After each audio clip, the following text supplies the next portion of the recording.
കൂർക്കം വലി കാരണം ഉറക്കം പോകുന്നവരാണോ നിങ്ങൾ? അതോ നിങ്ങളുടെ കൂർക്കം വലി കാരണം മറ്റുള്ളവരുടെ ഉറക്കം പോകുന്നുണ്ടോ?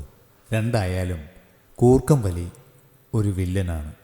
എത്രയൊക്കെ സ്നേഹമുള്ള പങ്കാളിയായാലും കൂർക്കം വലി കാരണം ഉറക്കം പോകുന്നത് എല്ലാവർക്കും ബുദ്ധിമുട്ടുള്ള കാര്യമാണ്. ഒരു ശല്യം എന്ന രീതിയിൽ ചിന്തിച്ചു നോക്കിയാൽ കൂർക്കം വലി ഒരു ആരോഗ്യപ്രശ്നം തന്നെയാണ്.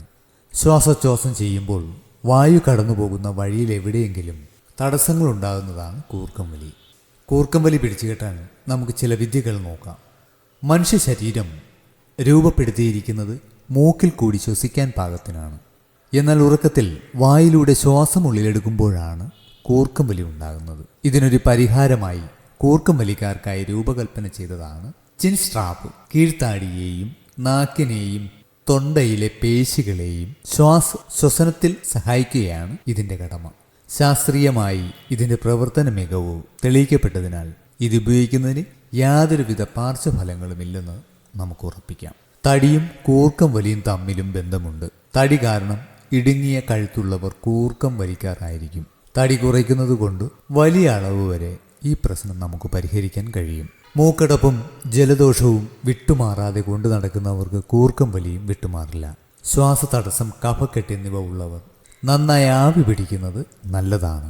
സ്റ്റിറോയിഡ്, നാസൽ സ്പ്രേസ്, ആന്റിഹിസ്റ്റമിൻസ് എന്നിവ അലർജി മൂലമുള്ള മൂക്കടപ്പ് തടയാൻ സഹായിക്കും. അതുപോലെ മദ്യപാനം, പുകവലി എന്നിവ ഒഴിവാക്കുക.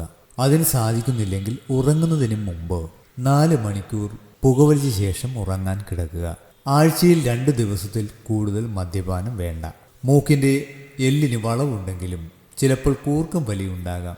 ലളിതമായി ഒരു ശസ്ത്രക്രിയ വഴി ഇത് ശരിയാക്കാവുന്നതേയുള്ളൂ. കൂർക്കം വലിയുടെ പ്രധാന കാരണമാണ് മലർന്നു കിടന്ന് ഉറങ്ങുക. മലർന്നു കിടന്നുറങ്ങിക്കഴിയുമ്പോൾ നാവ് തൊണ്ടക്കുള്ളിലേക്ക് താഴ്ന്നു നിൽക്കും. ചിലരിൽ ഇത് വായു കടന്നു പോകുന്ന പാതയെ തടയുമ്പോൾ കൂർക്കം വലിക്ക് കാരണമാകും. ഇതൊഴിവാക്കാൻ തല ചെരിച്ചു വെച്ച് കമിഴ്ന്നു കിടക്കുകയോ വശം ചരിഞ്ഞു കിടക്കുകയോ ചെയ്യാം. കൂർക്കം വലിയുടെ കാരണങ്ങൾ പലതാണ്. ഒബ്സ്ട്രക്റ്റീവ് സ്ലീപ്പ് അപ്നോയ എന്ന അവസ്ഥ ഉണ്ടാകുന്നത് തൊണ്ട പൂർണ്ണമായും അടയുമ്പോഴാണ്. ഇത് തലച്ചോറിലേക്കുള്ള ഓക്സിജൻ വിതരണം വരെ തടയും. ഇതൊരു ഗുരുതര ആരോഗ്യ പ്രശ്നം കൂടിയാണ്. രക്തസമ്മർദ്ദം, പ്രമേഹം എന്നിവയെല്ലാം ഇതുമൂലം വരാം. കൂർക്കം വലിക്കിടെ ഇടയ്ക്ക് ശ്വാസം നിന്നു പോകുന്നവർക്ക് ചിലപ്പോൾ ഗൗരവമേറിയ പ്രശ്നങ്ങളും ഉണ്ടാകാം. ശ്വാസം ഇടയ്ക്ക് നിന്നു പോകുമ്പോൾ തലച്ചോറിലേക്കുള്ള വായുപ്രവാഹം തടസ്സപ്പെടുന്നതാണ് പ്രശ്നകാരണമായി മാറുന്നത്. ശ്വസിക്കാൻ വിഷമമുള്ളവർ കൃത്രിമമായി ശ്വാസം നൽകാനുള്ള സംവിധാനമാണ് CPAP. Continuous positive airway pressure എന്നതിൻ്റെ ചുരുക്കമാണ് സിപാപ്പ്. ഉയർന്ന മർദ്ദത്തിൽ വായു മൂക്കിലൂടെ അടിച്ചു കയറ്റി വിടുന്ന ഒരു ഉപകരണമാണിത്. ഡോക്ടർമാരുടെ ശരിയായ നിർദ്ദേശങ്ങൾക്കും കൂടുതൽ ആരോഗ്യ വാർത്തകൾക്കും ഇപ്പോൾ തന്നെ ഈ ചാനൽ സബ്സ്ക്രൈബ് ചെയ്യൂ.